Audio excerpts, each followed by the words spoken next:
ഇപ്പോൾ തെരഞ്ഞെടുപ്പ് തോൽവി വിശദമായി പഠിക്കാൻ വേണ്ടി കേന്ദ്ര കമ്മിറ്റി യോഗം ചേരാൻ പോവുകയാണ് വരുന്ന 3 ദിവസം. അത് കഴിഞ്ഞ് ഓഗസ്റ്റിൽ വിശാല സംസ്ഥാന കമ്മിറ്റി ചേരാൻ പോകുന്നുണ്ട്. അവിടെയും തിരുത്തലുകളൊക്കെ ഉണ്ടാകുമെന്ന്. പക്ഷേ ഈ പഠിക്കുന്നു, കേൾക്കുന്നു, പറയുന്നു എന്നതിലപ്പുറം ഈ ഒരു മുഖമായിരുന്നു തെരഞ്ഞെടുപ്പിനെ അവതരിപ്പിച്ചത്. ഒരൊറ്റ മുഖം, പിണറായി വിജയൻ എന്ന ഒരൊറ്റ നേതാവിനെ മുൻനിർത്തിയാണ് തെരഞ്ഞെടുപ്പിനെ അഭിമുഖീകരിച്ചത്.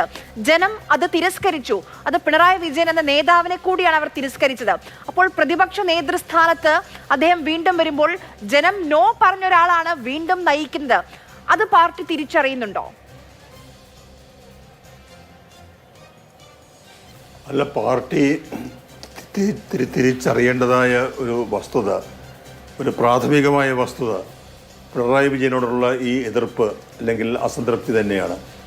പക്ഷെ അത് പാർട്ടിക്ക് മനസ്സിലാവുന്നില്ല. മനസ്സിലായാലും അത് തുറന്ന് പറയുന്നതിന് ആരും തയ്യാറാകുന്നില്ല. അതുകൊണ്ട് വീണ്ടും പിണറായി വിജയൻ്റെ നേതൃത്വം അംഗീകരിച്ചുകൊണ്ട് ഒരു ചോദ്യം ചെയ്യപ്പെടാത്ത, ചിലങ്ങൾ ചെയ്യപ്പെടാൻ പാടില്ലാത്ത ഒരു നേതാവ് എന്ന നിലയിലാണ് ഇപ്പോഴും പ്രതിപക്ഷ നേതാവിനെ നമ്മൾ കാണുന്നത്, അല്ലെങ്കിൽ പാർട്ടി കാണുന്നത്. അത് വലിയ അപകടം ചെയ്യും. ഇപ്പോൾ തിരഞ്ഞെടുപ്പിന് ഒരു 3 മാസം മുമ്പ് തന്നെ ഞാൻ പരസ്യമായി ഒരു ലേഖനം എഴുതിയിട്ടുള്ളതാണ്. ഈ 3ാം വട്ടത്തിലേക്കുള്ള പ്രവേശം, അല്ലെങ്കിൽ 10 കഴിഞ്ഞ് 15 വർഷത്തെ ഭരണത്തിന് വേണ്ടിയുള്ള ശ്രമം, അത് വലിയ അപകടം.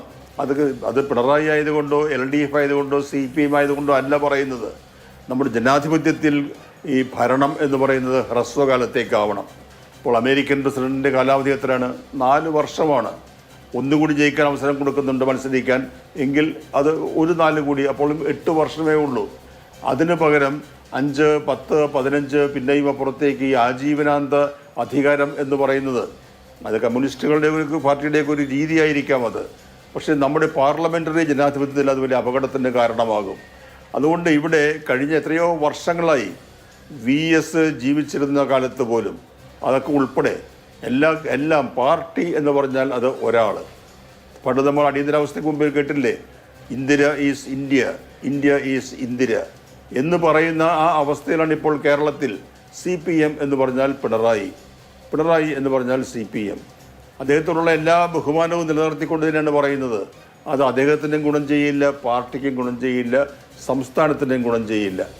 അങ്ങനെ ഒരു അവസ്ഥയിൽ പാർട്ടി അല്ലെങ്കിൽ പാർട്ടിയെ കൊണ്ടുവന്ന് എത്തിച്ചതിന് ശേഷമാണ് ഇപ്പോൾ പ്രമുഖരായ നേതാക്കൾ ചോദിക്കുന്നത് പിണറായി അല്ലാതെ പിന്നെ ആരുണ്ട് എന്നുള്ളത്.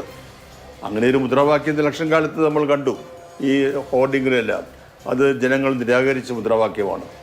ഇപ്പോഴും ആ ചോദ്യം ഉയർത്തിക്കൊണ്ട് വരുന്നുണ്ട്. പിണറായി അല്ലാതെ പ്രതിപക്ഷ നേതാവാകുന്നതിന് അല്ലെങ്കിൽ മറ്റേതെങ്കിലും ചെയ്യുന്നതിന് മറ്റാരുണ്ട് എന്ന് ചോദിച്ചാൽ അതാണ് യാഥാർത്ഥ്യമെങ്കിൽ അതിൻ്റെ ഉത്തരവാദി ആരാണ്? ആ ഉത്തരവാദിത്വവും പാർട്ടി തന്നെ ഏറ്റെടുക്കണം. എല്ലാ സംവിധാനങ്ങളിലും, ഭരണ സംവിധാനങ്ങളിലും പാർട്ടി സംവിധാനങ്ങളിലും എല്ലാം എപ്പോഴും ഒരു 2ാം നിര നേതൃത്വം ഉണ്ടാകും. അത് വളർത്തിക്കൊണ്ടുവരാൻ കഴിഞ്ഞില്ല എങ്കിൽ ഇപ്പോഴും നമ്മൾ ഒരേ ഒരു നേതാവിനെ ആശ്രയിച്ചാണ് കാര്യങ്ങൾ മുന്നോട്ട് കൊണ്ടുപോകാൻ പാർട്ടി ശ്രമിക്കുന്നതെങ്കിൽ അത് വളരെ ഗുരുതരമായ ഒരു ദുരന്തം ഈ പാർട്ടിയെ കാത്തിരിക്കുന്നു എന്നല്ലാതെ മറ്റൊന്നും പറയാനില്ല.